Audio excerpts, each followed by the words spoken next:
So hi everyone, waiting for Adrian to join. Hello. Hello. Hi, I think it's right now. Good to see you. Brilliant. Good to see you too. My first ever Instagram Live. Thanks for your Yeah, support getting me here. thank you. Thank you for being here. I'm really excited for this talk, and I think it's been a long time. I haven't seen you. I think it's been About 2 months, or I think. 4. I Is it think 3 or it's more 4? than that. Okay. I haven't seen Mm, you in the last 2 months, I think. 2 months of the okay. webinar. Yeah. So I'm happy to see you. You too. We'll be back in September. So for Yeah, those I listening think in, so. Ashkan and I Yeah. are on the same training course with Julie Hay, Yeah. training in transactional analysis. Yeah. I think it is going to be your 4th year. Am I right? Yeah, 4th year. Your 4th year. Oh, Yeah. Well, I suppose it'd be the 5th year if you count the TA 101. I did my 101 4 yeah. years ago. This is my 4th year now, but yeah, entering my 5th year of any kind of training in TA, and I'll Yeah. probably be learning it for the rest of my life. It's a very deep and rich area. And are you planning to have a CTA or any qualifications? I was I think for a CTA. So for those who don't know, that stands for Certified Certified Transactional Analysis. Yeah, Transaction I Analyst. think Yeah. for me the benefit would be if I found a calling to train other people in who want to become certified transactional analysts, and at the moment that's not something I'm focusing on. But who knows for the future? So it's something there, and I Yeah. think it's something that takes a lot of effort, and it would sharpen my focus to have some other TA Jedi Masters on the council to question and quiz me. At the moment, it's just not something I'm focusing on. Yeah. And I know how much new ideas you have to having Yeah, this to yeah. add to this theory, or also having some critiques around some models and uh, Mm. Yeah, yeah. so I was talking to Julie, and she was saying that no, you don't need to be CTA certified to be right in a TA journal. So, for example, her open journal, anyone can write Yeah. on that. So, yeah, it's on my list of things I'd like to do. Um, and although there's lots of theories, my focus at the moment is putting it into practice with real clients. Um, Yeah. so, yeah, that's my focus in the short term. How many Yeah. people have we got on Great. here now? Because I'm new to Now, this. now we have 10 people here, Mm. and maybe more people join afterwards. I mean, and many people would see the live afterwards because the video will be saved. Yeah. Yeah. So I've seen a few people say that they can't make it, so I'll send them the link. Yeah. Now 12 people. So yeah, people will be joining. So Okay. can the people ask questions, and can they talk? How Yeah. does this Yes, all they work? can. Yeah, Okay. they can have comments and questions, and I can read them for you. Is that all Great. right? Yeah, that'd be Okay. wonderful. Okay. So do you want to give us some introduction of yourself and your background? TA, Yeah, yeah, not TA. yeah, yeah. Yeah. So work-wise, um, I've worked for almost 20 years in the corporate world, um, mainly for big American software and services companies that were international, and it's both in sales and marketing roles. And in the later years, I moved into sales and marketing operations. Mhm. That's really looking at large numbers of people across different geographical areas and trying to help a company grow by systemizing how the company works. So you could hire new people and get them trained up and up to speed, be able to do the marketing and selling. A lot of it had to do with process, a lot of it had to do with technology, like customer relationship management systems and marketing automation. Yeah. Um, and through that time, the software industry is very full of initial public offerings, so people going on the stock market or whatever it is in the local country, or through mergers and acquisitions. So I end up working for a small to medium-sized company, getting swallowed up by a bigger company, working there for a while, and then going back to another small one, getting bought by a big one. And the last role that I had before I started to work for myself, I was there for 3 years and went through 3 CEOs, went through 3 chiefs of sales and 3 chiefs of marketing. So there's almost a new one every year, and that's because we bought a company. The company went through a rebrand, then it bought a company the same size as itself. So it's like a, say, $500 million company. They then bought another $500 million company and then decided to merge them together. And my role was to lead the sales and marketing integration and consolidate how we're doubling the number of customers, how we're going to serve them, how we're going to organize people. But what came very clear to me is that when you're working with these big consulting firms that come in and help companies do these types of things, they're kind of looking at a spreadsheet and numbers, and there's not much human element to it. And it feels like moving around chess pieces on a chessboard. And as things got more complex and the company got bigger, it was clear to me that I was very process driven. I thought, right, how do we create a seamless process, a way of everyone working? And I designed these things, and I would have a training call and say, hey, Ron, this is the new system, this new way of working. Then people didn't follow that way, and I thought, what's this all about? This looks to me like common sense. So then I went on a journey of looking at human behavior, started to look at psychology, why people might resist change. And then it got to the point where this company was bought out by a $3 billion company, which was then subsequently bought out by a $10 billion company. And so it was just absolute chaos, and I didn't really enjoy being a cog in a giant machine. And I think I had a lot of experience with change and process, and I wanted to retrain in some kind of, I suppose, organizational psychology or coaching or something that was more human-centered. And then I decided to just go work for myself as a consultant. And that was 5 years ago. And I met a lady who she helped companies, business-to-business companies, create their value proposition by interviewing their customers one-to-one, face-to-face, and she could tell whether the customer was speaking in the here and now present, or if they were coming from some other place. And I was like, this is fascinating. What is this stuff? Like, what? This is like some kind of magical thing I'm hearing here. And she said, oh, it's called transactional analysis. That reminds me of process communication model. Yeah. It's process communication came from transactional analysis, David Taylor. Yeah. And so that was fascinating. And I think about a year later, so switching from the business world in my personal life, my wife and I had our first child, and a few months later, that's when I decided I'm going to go work for myself.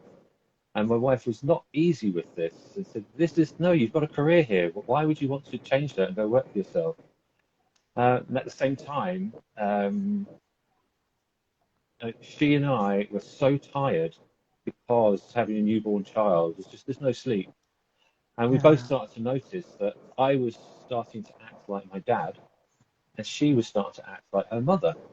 And we were curious about this. And obviously, I'd heard a bit about TA in the ego state, because that's the lady who was talking about how she interviews customers. And it became a joke. She'd start calling me 70s dad, and I'd start calling her 70s mum. And our parents were lovely, but we're not in the 70s anymore, and the world's moved on.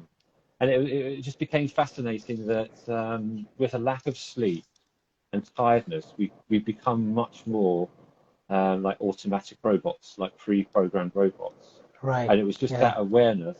I had to then wait, I think, another 9 months to get onto the 101. That was with Rosemary Napper in Oxford.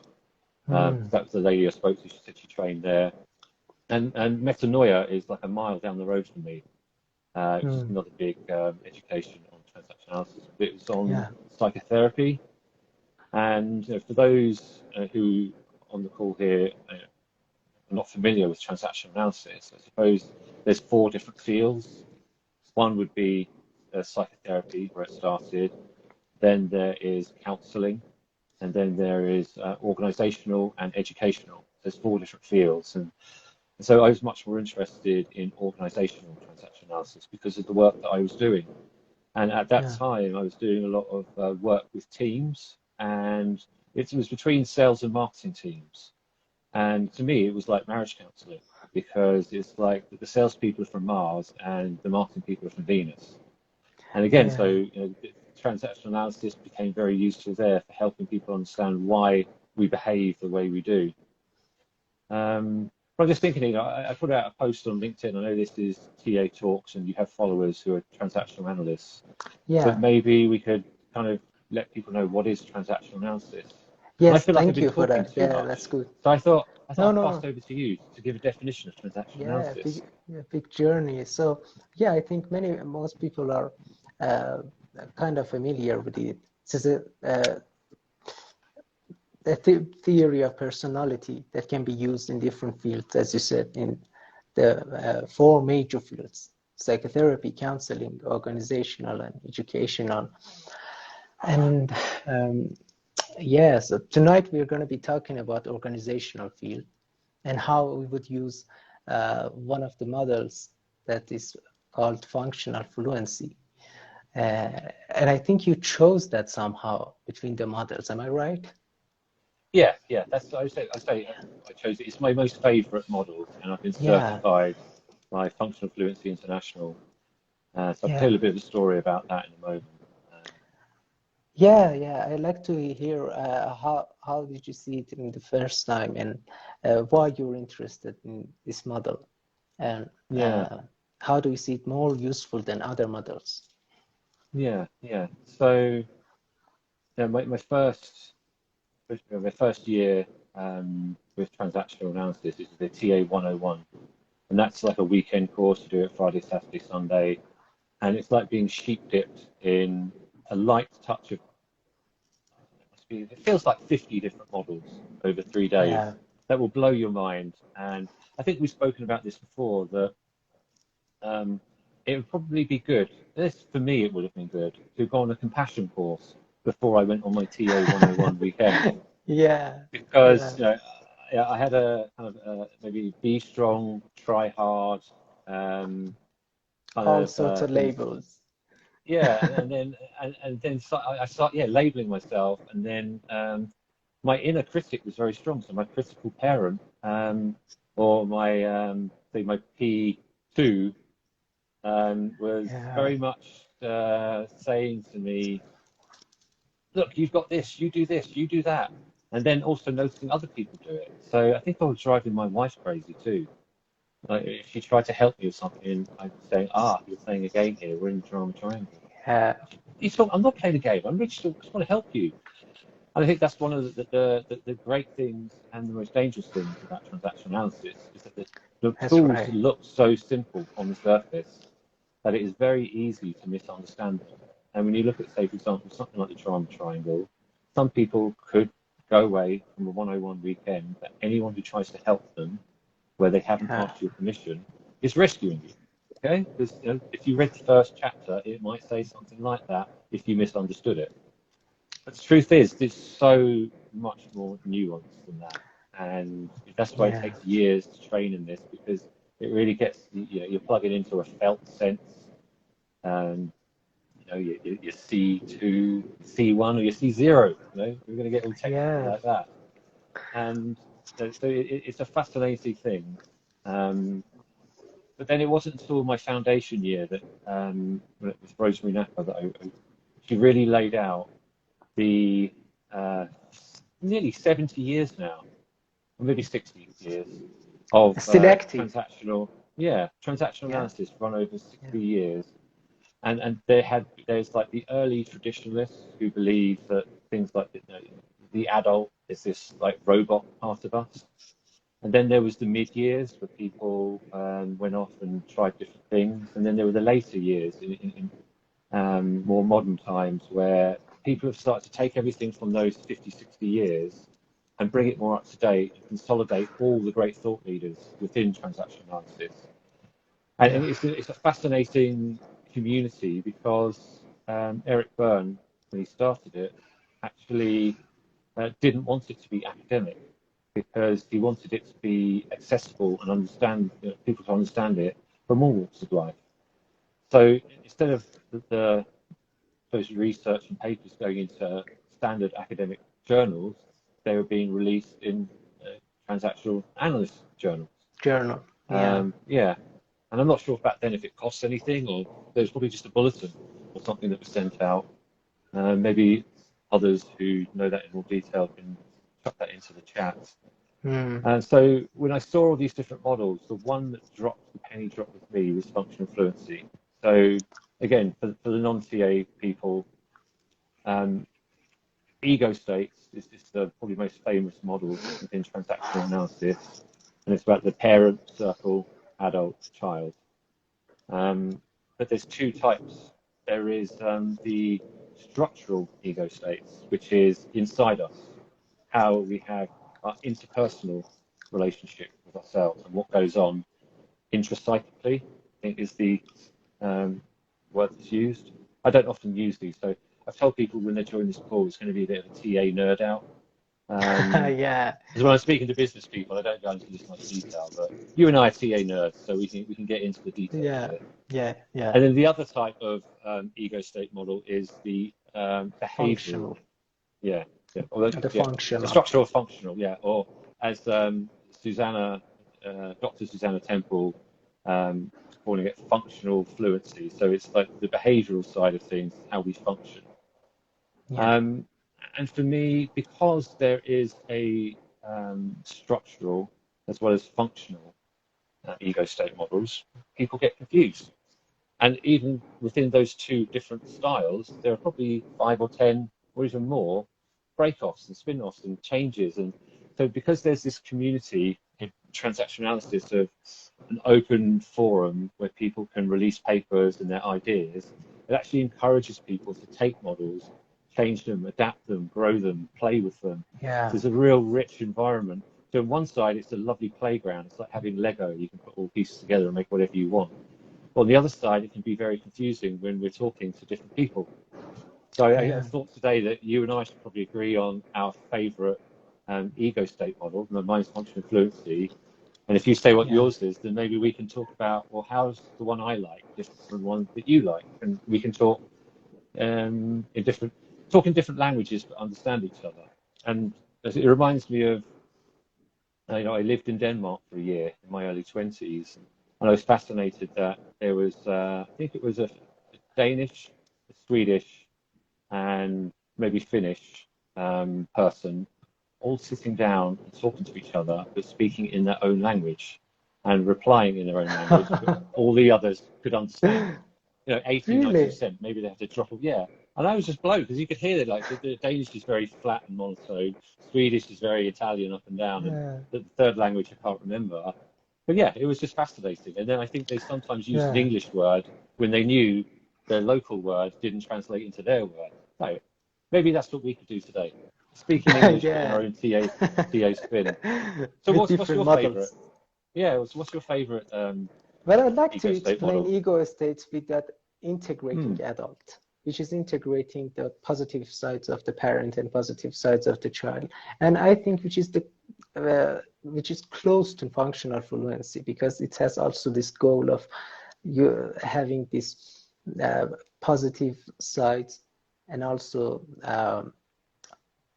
maybe validating those negative sides that can be possible to happen. So I like to have these maybe adjectives and nouns that functional fluency uses to make this more clear for people and more understandable. That what are some adjectives for each of these? Yeah.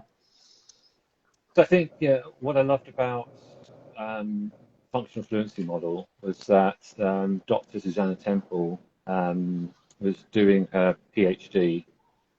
I'm sure this is before this. So she actually created the model, and released it, and really looked at how do we use plain English words to describe what these are. Forget about parent, adult, child, because what happened was people didn't realize, are we talking about the internal parent, adult, child, or the external behavioral and functional?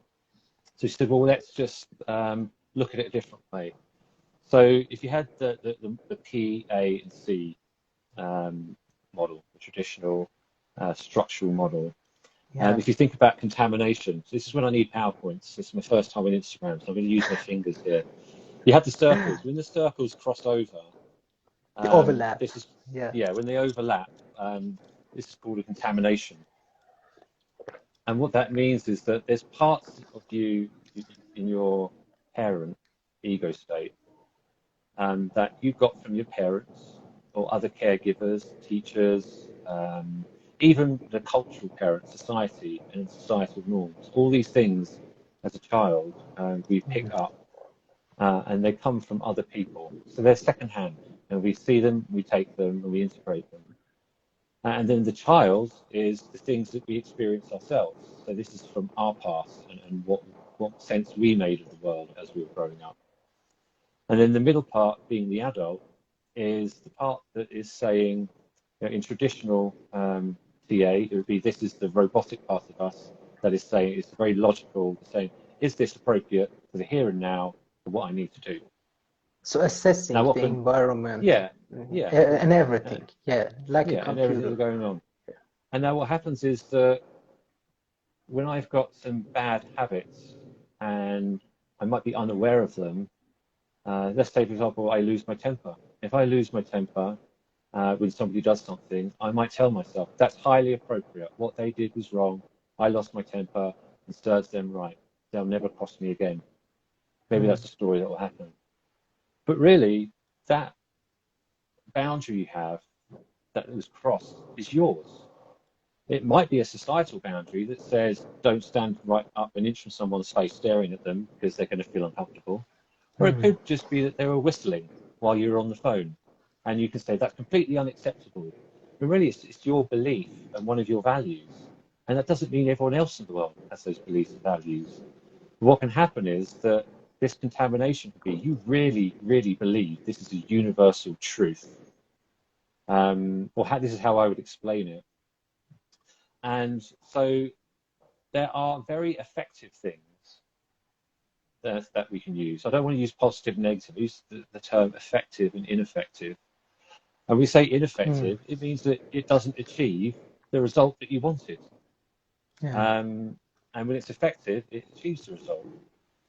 So what Susanna Temple did was say, well, actually, there are effective and ineffective ways of behaving with others. And she did research, looking at thousands of different words for describing, let's say, in traditional TA, what might be a controlling parent. And said, well, what is another term for that doesn't have to use the word parent or doesn't use the word child? Because some people who learn TA might say, well, are you saying that I'm being childish when I'm in my child? And the answer is no, you're being beautifully childlike. And there's a real big difference between childlike and childish. So, for functional fluency, instead of talking about parent, adult, child, what we're talking about is the energy. Instead of parent, talk about the energy that we're using on behalf of others or self. So it's this social responsibility, a part of us being in charge. That's how I would explain it to a client. Don't use the word parent. Say when you're being in charge. So that can be when you're a leader at work or a manager, when you have responsibility for other people, or it can be when you're a parent at home, or you might be, the manager or the coach or someone in your football team. So whenever people look to you for leadership, this is like being in charge. I just say that's beautiful. There's no kind of, am I being parent-like? It's just that is. You can be a parent, you can be a leader, you can be the coach of the football team, whatever it might be. Yeah, so it's describing a state rather than labeling it. Yes, absolutely. It's a much more clear description, clear and clean description that has less ambiguity and less confusion. And then when you talk about the child, it's much more about when am I being an individual?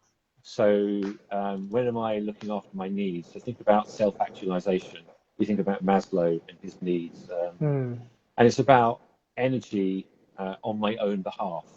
So if there is a being in charge element, there's also using being an individual. So am I being an individual right now? Am I being in charge? What's the purpose of what I'm trying to achieve here? And then the mid stage is about, as you said, it's a reality assessment. So what's the reality of what's going on in the here and now? As I said, when we go, this is the behavioral way. If we go on the inside of us, what's going on to us intrapsychically, it's saying, well, where am I accessing this information from? Stuff that I got from caregivers or stuff that I've experienced in the past. It's going to be useful. I could replay that recording now, knowing that if someone's outside trying to break into my car, my loud, shouty voice that says, "Oi, I'm calling the police," as an automatic reflex action, is good. But then sometimes it's not appropriate, or sometimes we react and our response to the situation, or actually more likely the reaction to the situation, seems over the top. I think that's the best way to think about it, is that if you react in a way that is out of proportion with the situation, you're probably being triggered to an old historic event that you're replaying. And this happens all the time in personal life, work life, wherever we go. Because as I said before, when I had a newborn child, I was so tired that I'm just sleepwalking, literally and metaphorically.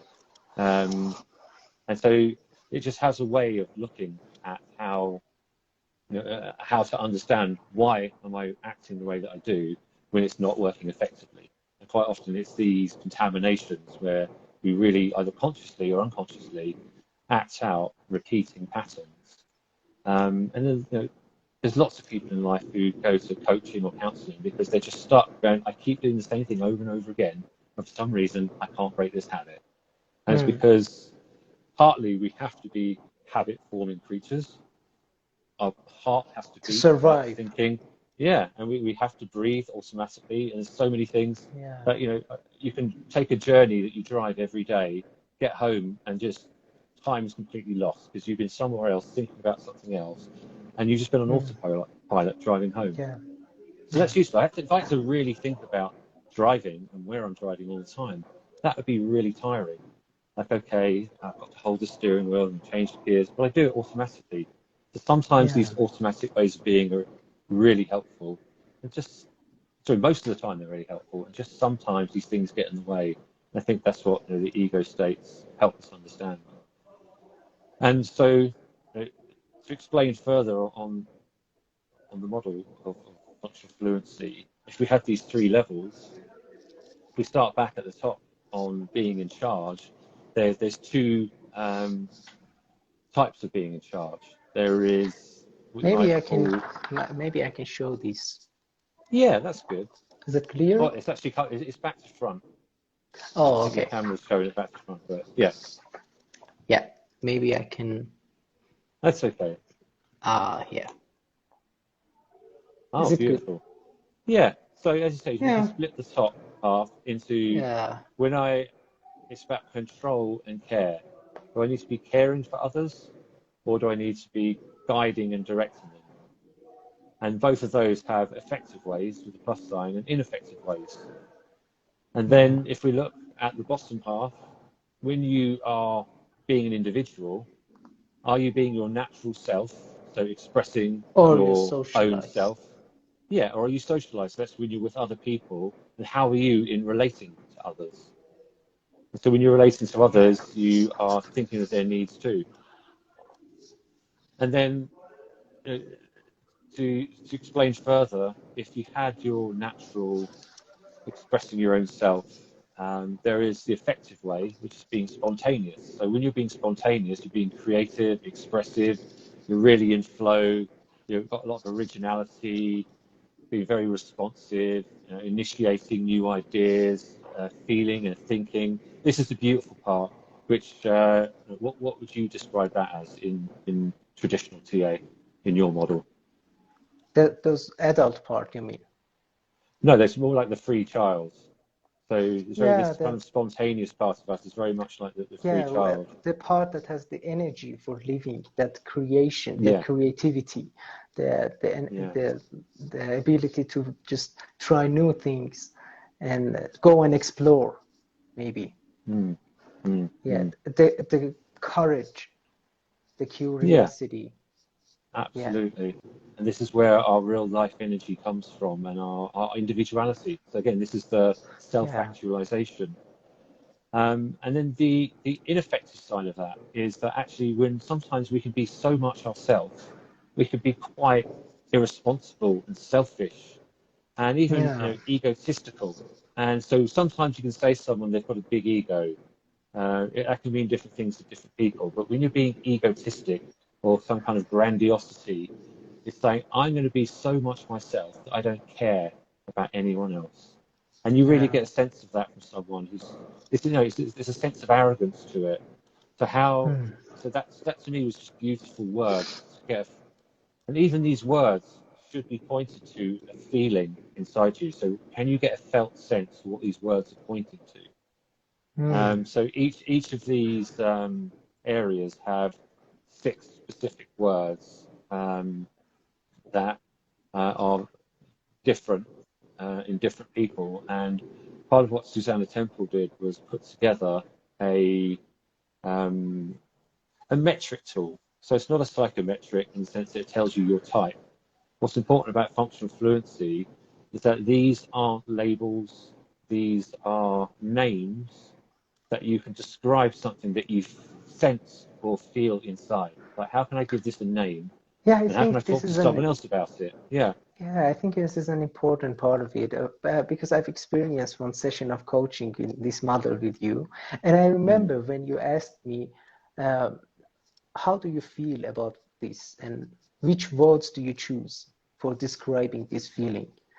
So can you talk a little bit about how you use this with people and how they can find themselves in these words and descriptions and these names? Yeah, so there's 3 different levels of using this. It's one-to-one, or actually people can use this on their own. I use it on myself, in my Yeah. conversations in my head. Instead of reacting in a situation, I can choose to take a pause for a moment. So that's bringing in this kind of center Hmm. part, the reality assessment and accounting. So I'm accounting for what the situation is. I spent years doing mindful meditation to learn to Yeah. slow myself down and calm and not be reactive. And then Hmm. this is literally in 1 or 2 seconds. I'm thinking to myself, what's going on here? What am I feeling inside? What's my need right now? So for me, a feeling points to a need. It's Hmm. a Yeah. if you think about neuroscience, there are the old part of our brain, the brain stem Yeah. is like, so this is the brain here. There is the stem here, which is the fight, flight, freeze part of us that's very reactive. And that comes from the senses in our body. The next part of our brain is the middle part of the brain, The which limbic is system and this is where our feelings are. And yeah. then the cortex on the outside is the new part of our brain, which is the logic part. So when you get a gut feeling or a sense in your gut, and then you get an emotion, I try to say, I try to name that emotion. And then I say, well, what is it I need right now? And going back to what I said at the start, but before doing TA, I wish I learned some self-compassion. And I have been learning self-compassion as well for the past 3 years. I did 2 years mindfulness self-compassion. And this year, or last year, I just completed, started my 2nd year on needs-based relating and Hmm. compassionate communication. And that's me really exercising that care part of me. If you think back to the diagram, that kind of Yeah. looking after people. It's looking after people, but also looking after yourself. So how do I care for myself and care for Yeah. others? And that's when I'm being nurturing, and it's about compassion, empathy, and really appreciating others and And appreciating accepting myself. yourself, Yeah, accepting yeah, your accepting myself, and yeah, how I that's am, right. and that's really important. So I can There's use a it on comment myself. here. I can read Mm, it for you. I think when you're in charge, I think when you're in charge, you always need to have your base in the ego state of adult, and then you can allow yourself to use your child maybe, or parent when it is needed. Yeah. Yes. So that's a good explanation for the integrating adult. So as I said earlier, with the three, let's say there was just broadly three stages of ego states. Traditional burn, then became the integrated adult. And the integrated adult says, well, actually what happens is that the parent and child, you take the best bits and you just erase the rest. And then you have this integrated adult. And Byrne did maybe write one or two sentences on this, and people took those two sentences and made a whole kind of world out of it. But I think now modern TAs, well, actually, that's not that realistic, because integrated means that you've got to a final ending and you're now perfect. And as I hope everyone here knows, nobody's perfect. Unless, sorry if you have a Be Perfect driver to let you know this, but nobody's perfect. And some people would argue our imperfections are what make us different and is our character and some joy sometimes. But the most modern TA in functional fluency is about the integrating adult. And it means moment by moment, you're always integrating the best parts. That's right. Yeah. So the idea is that you have 1 foot in your adult or 1 foot in your accounting area, using functional fluency term, and then another foot can be stepping into, maybe I need to have some care here, or some control, or maybe my socialized self, or my natural self. I'm now thinking, if I need to, it's not that straightforward. You might need some care and control, maybe even half of my foot. We're just making an analogy here. So it's about using this, and it's really a map or a sat nav to say, well, what's going on now? I'm here, and I wanted to get there, and there's a route. But somewhere along this route, I bumped into someone, and they're either agreeing or disagreeing with me, helping me or not being helpful. So do we walk together, or do I go around and find a different route? So it's just a way of, say, navigating. If you hold it in your mind, and I can now use it as a shortcut, that in that 2 seconds when I'm taking a breath to respond to somebody, I can go, right, I've got coming back into adult, just taking a nice deep breath, and I'm picturing this model in my mind. Where do I need to go next? So I can go to any of these 4 corners. And in each of those 4 corners, there's effective and ineffective. Have I slipped into ineffective? And that's a pitfall. So when you look at the colours, the ineffective are purple, so we call them purple pitfalls. And that's something it's like a pit that you fall into. You've tripped over, you've fallen into this hole, this old habit that's not going to be effective in a situation. And in the center of the model, we have these 5 golden plus signs, and they're the golden 5. And with those, you're saying, well, which of those am I best at doing, and are most appropriate for the situation now? That's going to help me. Yeah. And so if you maybe really I should show this model, show it again. So there you go. So the purple pitfalls in the 4 corners. If you just come back a bit, people can see the that 5 golden. The 5 golden. So the 5 golden are structuring and nurturing, are both kind of guiding and looking after people. As I said, spontaneous is when you're being your natural self, but then cooperative is about how you get along with other people, and how do you look after your own needs, but also think of the needs of others. So you're not being that egotistical person, you are considering other people. And then what's interesting there is that sometimes you think that you are being cooperative, but actually what you're doing is you're being compliant resistant, which is this 2-sided coin, where I do this a lot, especially since I've been doing my compassion training, that I'm trying to be compassionate to others. So they might be talking to me, they might be saying it in a way that I don't like, but I'm trying to be compassionate and non-judgmental. Cooperative. And actually what I realize what I'm doing is that I'm being compliant, and I'm not expressing my needs in this situation, which is actually I have a need here for more some more balance and communion and connection, and I'm not getting that from this conversation. So I'm not expressing my needs to the other.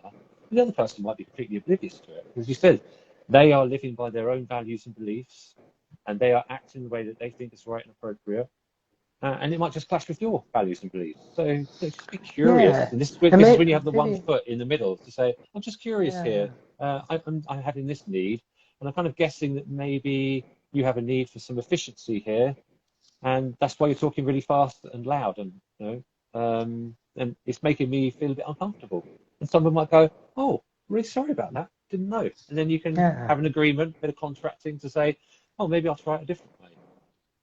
So they make the world would be a much more beautiful place if everyone was trained in this as a child, and it just became second nature. And that's the mission on. But I still haven't answered the question you said earlier, which is that, you can use it on yourself.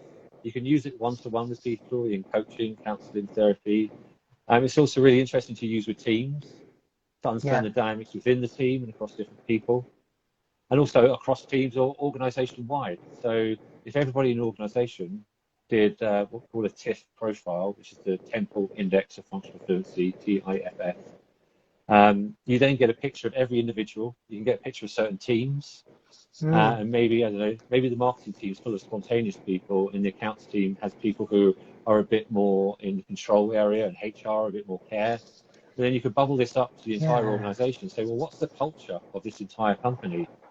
And, for example, You have this personality of this organization. Yeah, in general. And I wouldn't say an organisation has a personality. I think an organisation has multiple personalities, and the dynamics between these people become the culture of the company. So it's not the individuals; you just add them up. But it's this, it's that synergy, like 1 + 1 = 3. When you get a group of people working together, or the opposite, when they're not working together, something happens that's bigger than the sum of the people. And that's the bit that I love working on, is culture design and culture change.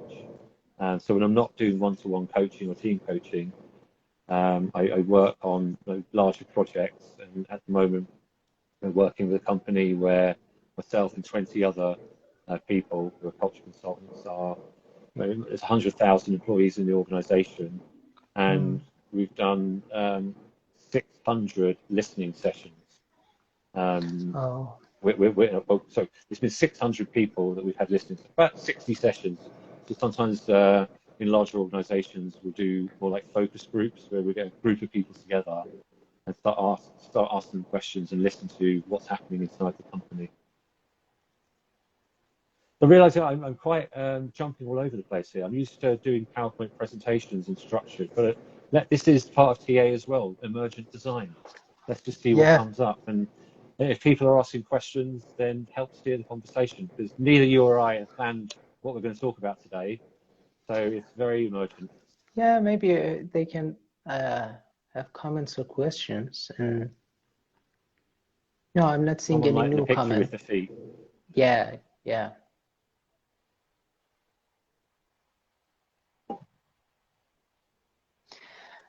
But it's you and I. I'm noticing now a need for structure. I'm noticing that I'm being very spontaneous and creative and talking about all these exciting ideas. So I'm down this corner here, being spontaneous. But you're still in functional fluency, because I know when you're usually talking, you use a bunch of other models to integrate. But you're still in this structure of talking about this. So maybe you're 1 foot in the assessing mode. Yeah, definitely. And so if you think about, I'm down this part here of the model, it's a shame that this platform can't have a little box here that I can show, but we can all use our imaginations here. But this part of me, I'm being spontaneous, and I'm really enjoying myself talking about this, and I'm imagining that you are enjoying this, and maybe others. But then I'm also imagining as well, actually, some people might be thinking, what is this guy talking about? Because I don't know much about TA, and he's going really in depth into this, and I'm a bit lost. So there's this part of me which is the control, the guiding and directing up this corner, and the effective mode of that is structuring. So how can I be more constructive, well organized, inspiring, empowering, and motivational towards people? So this is the part of the leader that is very strong leader who would help people know where they're going. But then people confuse that with, so the word control does not mean you are controlling. So the opposite side, or the ineffective side of being a structuring leader or parent or manager, is dominating. So this is you find in companies that are very command and control, like the army. The sergeant major will be very dominating. Although I was listening to a podcast recently, in the US Army now are changing their ways, and they're testing out servant leadership. They're testing out being agile. So things like Afghanistan and the wars that were happening in recent years, where I'm not going to use the term. No, I'm not going to use the term. Well, now that I'm not saying it, people go, what was he going to say? VUCA. I hate that term. The things are volatile, uncertain, complex, ambiguous. So the army started to realize that you can't have this kind of orderly, structured way of organizing people when the people that you're supposedly, let's say, trying to free, or let's face it, you're in war with, talking are TA, dispersed and all over the place. Yeah, so when it's dominating, there is a rebellious child. Yeah. So that rebellious child in functional fluency is the immature kind of natural self. Yeah. So it's part of us that, or it can also be the resistant. So when I said that, remember down this section there was this compliant resistant. But sometimes when you are being compliant, and this will happen to me, is that I'll half notice maybe that I'm being compliant, and then my blood pressure starts rising. Like, I'm really trying to be nice to this person, but they keep talking to me in this way. And I haven't thought about expressing my needs. So then I might just start to fold my arms and scowling at them. And they might be looking at me going, what's up with him? And so all these things are happening inside our mind, and we're not sharing them with other people. And what happens is this is where miscommunication comes in. And I think, we live in a world where we communicate in judgments. Like, you should not be talking to me in that way, because that is not right. And as I said, really, because it's my values and your values, and we're all different people. So why don't they just express what my need is, and then make a request of that other person to say, well, what do you need right now? And if people could do this, the world would be a much more peaceful place. Yeah, and that really relates to nonviolent communication, which is also a model you. I remember when you said you used that as well. Having that need, having that request. Yeah, there are two questions. Do you want to answer them now? Yeah, go for it. Yeah, the first one is, could you tell us some things people have learned from working with you with functional fluency? I think the first thing that people will learn is more about why they do the things that they do. It will start off with them not knowing why, but realizing, oh, I do this thing.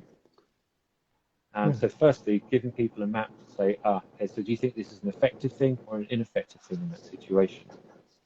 So it really helps them have their own inner coach, their own inner guide. So it really strengthens that. If you say the adult part, I would say the accounting part. It really helps you strengthen that part and become much more aware of what's going on. The people are much more empowered. They're much more confident to find a new language to communicate with people, and also help other people communicate back with them.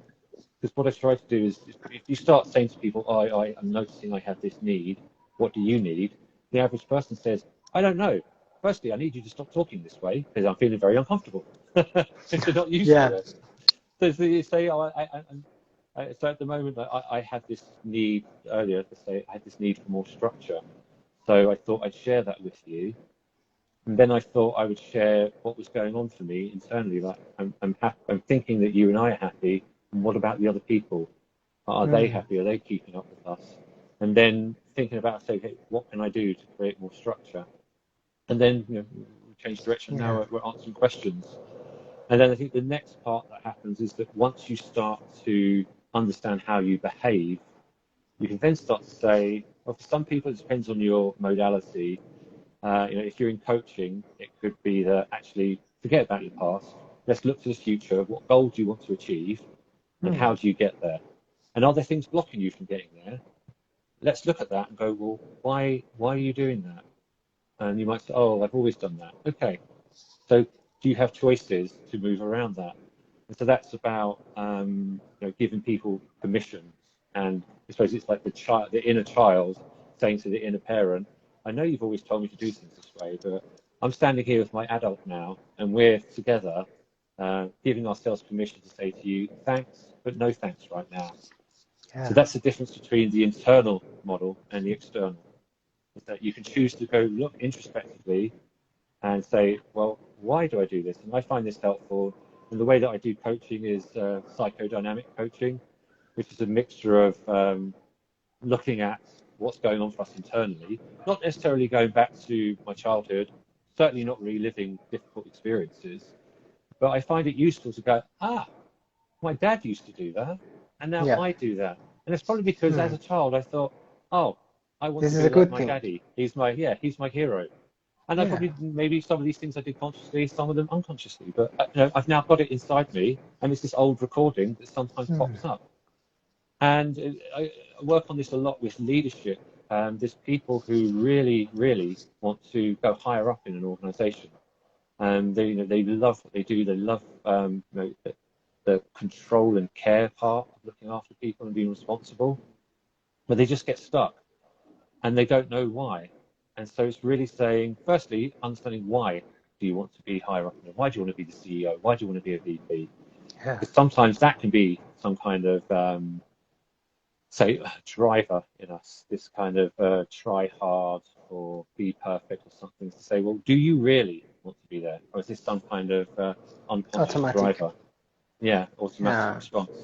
And once someone is saying, no, I get that, I hear what you're saying, but I think this is the spontaneous part of me that says, this is my self-actualization. I think I could care and give more support to more people, but for some reason I'm not getting a promotion. And the most difficult thing in being a leader in an organization is that you have to be really adaptable to many, many different types of personalities. And you might have, so my background was in sales and marketing. I can work with salespeople who are very kind of go-getting, and work with marketing people, very creative. But I probably find it harder to work with engineers or people in accounting or people in other areas that are maybe different, have different styles of working. Yeah. So this model can help you be much more adaptable. This and many others can be much more adaptable to understand what's going on for you, what's going on for the other, inquiring, finding a shared language. And it's very easy to use the words here. People go, I get it, and then so, okay, but even if you use the same word, it feels different to me than it does to you, and I look at it from a different angle than you do. So they're still, words just point to much deeper things. It's our way of just being able to communicate. Yeah.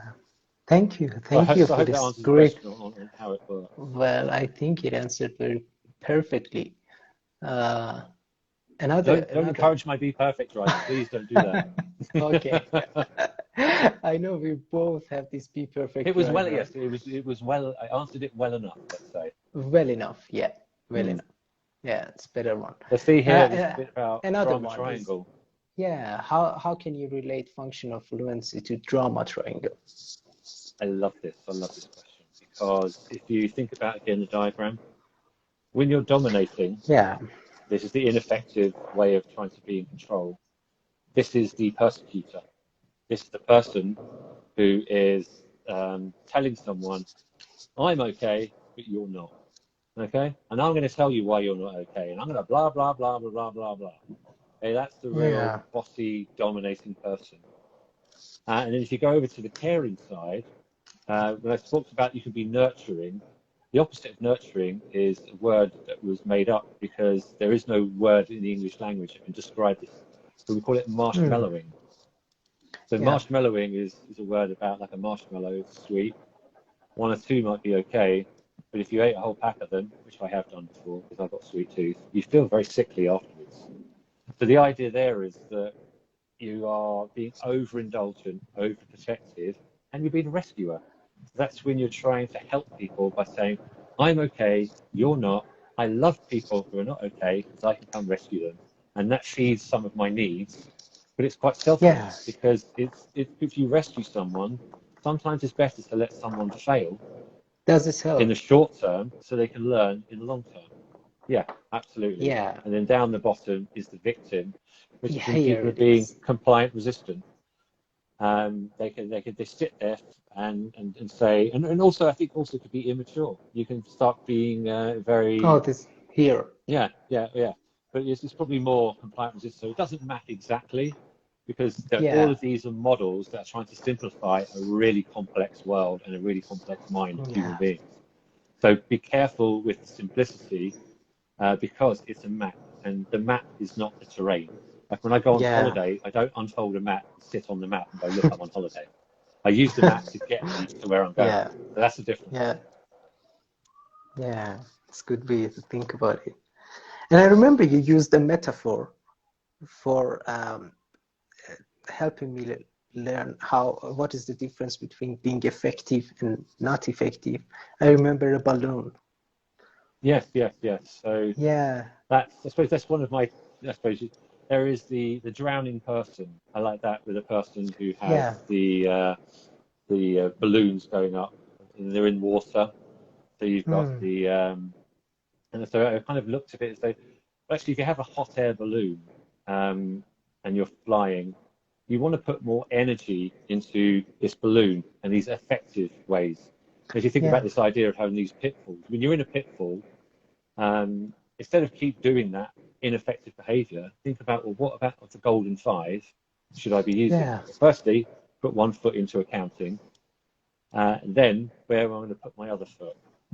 That's going to get me out of here, the energy. And the way they look at it is that if a basket on a hot air balloon has sandbags, these are the things that weigh you down. And there's a lot of research in positive psychology that says, and this is, I'm the person who did this when I first started learning about TA. I looked at all of my faults. Oh, I do that. Oh, I do that. And it's just this animal instinct to look for danger and fear. So I saw all the dangers of all the things that, oh, I'm terrible at this, I'm terrible at that. And actually, you're just ruminating. You're like a hamster on a wheel, and you're not getting nowhere.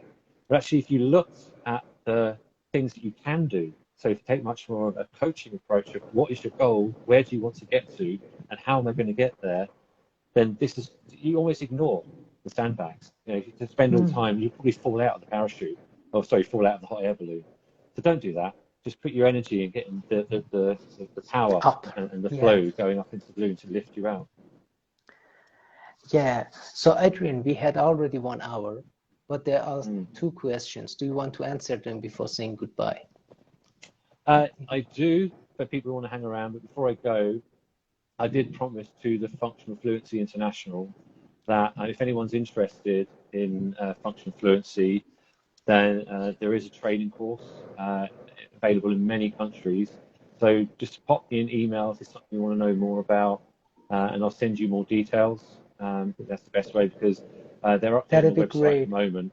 Yeah. So just ping me on Instagram, LinkedIn, or just email me at Adrian at Ogaraco, all one word, OGARACO.com. So Adrian at Ogaraco.com. But yeah, if people need to leave now, that's fine. If you want to hang around for a few more questions, Thank you. Yeah, there are 2 questions. First one is that, do you think marshmallowers also become victim? So it's the shift in the drama triangles. Yeah, well, the point of the drama triangle is that it's only a drama in TA terms if there is a switch. So what happens is that even the dominator can decide that I'm going to victimize someone, and then the victim can get really annoyed and then become even more dominating than a dominator and push them down. Or likewise, when someone tries to rescue you, and I did this a lot when I first started doing TA, I really don't like being marshmallowed and being mollycoddled over. It's just, no, please. You know, I have to learn to get over that. That's part of my script of be strong. Like I don't want to be rescued. So if someone tried to push me into a victim position, I'd probably become quite dominating and go, stop doing that. And people found that quite strange because they really do think that they're being helpful. These are unconscious things. There's very few people, I hope, that go around rescuing and persecuting people deliberately. There would probably be sociopaths and psychopaths. But even they probably aren't, that's out of their control. So people are doing this because we're not communicating to each other in effective ways of what our needs are, what's going on for us internally. And if we could just do that, it would be a lot easier to communicate and get along together. So yeah, there's always a switch. If there isn't a switch, then by its very nature, Then it's it's not a a drama. game and it's not a drama. Yeah. Yeah. Another comment or question is that almost to the script, never satisfied, always wanting more. Do you think your colleagues wanting to be CEO and more? Do you think they have this script? Yeah. That's the try hard. It could be the try hard script. So no, Try hard and be perfect. Yeah, many combinations, but it's about I want to climb up this mountain, and when you get to the top of the mountain and you look off in the distance, there's another mountain, and when you climb that one again, it's there's another almost never-ending way of being, and that can be a work style that's beautiful. So if it's effective for you, if you feel happy in your life, if you're getting what you want, then don't worry about it. Go with that script, because there's a thing that people think scripts are bad. Well, actually, you can have a healthy script, effective script, you have ineffective. And my effective script would be, I can drive without thinking about it. I scripted myself to do that. I'm unconsciously just been able to do that, change gears, do whatever. And that is sometimes, effective, it is effective until sometimes when I'm in a rush, I will start speeding. And that is when I have to start stepping in with my accounting side and go, hold on here. This is you being maybe immature and not thinking about your own safety and the safety of others, or these kind of things. Thank you. I hope that answers the question. Another one is that, do you work with clients in a psychoeducational approach using TA theory or more indirectly? Not personally, although my wife, she's on the Parent Teachers Association at our child's school, and there was a raffle recently, and I said, have you got anything to give away, like a bottle of champagne or something that we can raffle? And I said, no, I don't have anything. So I'll tell you what, I'll do 3 coaching sessions for somebody. That would be nice. But she misunderstood. I wanted to give one person 3 coaching sessions, but then she gave out 3 people got a coaching session each. And so 3 people won that. And then when the headmistress was picking out the prizes, she said, coaching. I could do with a bit of coaching. So I've got on my to-do list to speak to the headmistress of my child's school to say to do some coaching. But I think if you're going to do change within schools, it's not the same as a commercial organisation. And there's lots of people in the TA world who have been teachers, come from an educational background. And I partner with some of those people. I would partner with some of those people if I was to work with schools. Yeah, so that's right about educational approach. But I think this question is about, do you teach people the theory? Oh, sorry. Or do you use that indirectly? Yeah. So I think that's what I'm doing now. This is psychoeducation. Me sharing this model is about giving people the tools themselves to use. So when I was first learning transactional analysis, we were encouraged to go to psychotherapy or counselling because our teacher knew that we would start using these things against ourselves and others. So I went through 2 years of psychotherapy, and it was relational psychotherapy. So I got frustrated with my therapist. Can you just tell me what model we're using right now? We can have a conversation about it. And he would say, no, Adrian, because I know you're going to use it as a weapon to hit yourself. So we're going to do this relationally. And quite frankly, he said he's now unconsciously competent. So he's integrated these tools into his way of being. And when he's talking to me, he's not sure what tool. He's not consciously aware of what tool he's using. It's just flowing and it's just working. But I think psychotherapy is very different to what I do, which is coaching. It's more short term and it's more goal focused, and giving people the tools is what I like to do. And the reason I stopped going to psychotherapy is that with the experiential process of let's say relational therapy, and with the knowledge I have in psychoeducation, putting those two together means that I feel now that I can coach and do therapy to myself. Until something massive might happen happened in my life. And I said to my therapist, I'd love to come back someday when I've got a knot that needs untying and I've got something that needs working on. At the moment, I feel very healthy and good, and I'd encourage anyone who's stuck with anything and speaking to your spouse, your family, or friends isn't helping, speak to a trained professional who knows how to talk to people and listen to people in a way that helps them solve their own issues and to grow that accounting and the adult part and to access these other parts. Yeah. Yeah. Well enough answer. Thank you. Yeah. Thank you, guys. Thank you, Adrian. And some thank you comments. Yeah, I think there are no more questions. So thank you. Right. Really thank you for accepting my invitation for tonight and Thank you, for Ashkan. being here. Thank you, sharing your experiences and the model and everything. Yeah, thank you for inviting me. It's been quite exciting. I've not done something like this before. I haven't got some visuals. Maybe it's a good start for yeah, you it's a to good start. do it more And and more. Yeah. more conversational and yeah, I'll get feedback from people to see how they're finding it. Nobody wants death by PowerPoint. Maybe making it a bit more live and interactive is more enjoyable for people. I hope that's the case. Interesting. Thank you. And thank you. 2 more comments. Brilliant. Okay. So maybe we can end it. Yeah, maybe we can end the live. Have a good evening. You too. Thanks a lot, everyone. Yeah. Bye. Thank you. See you later.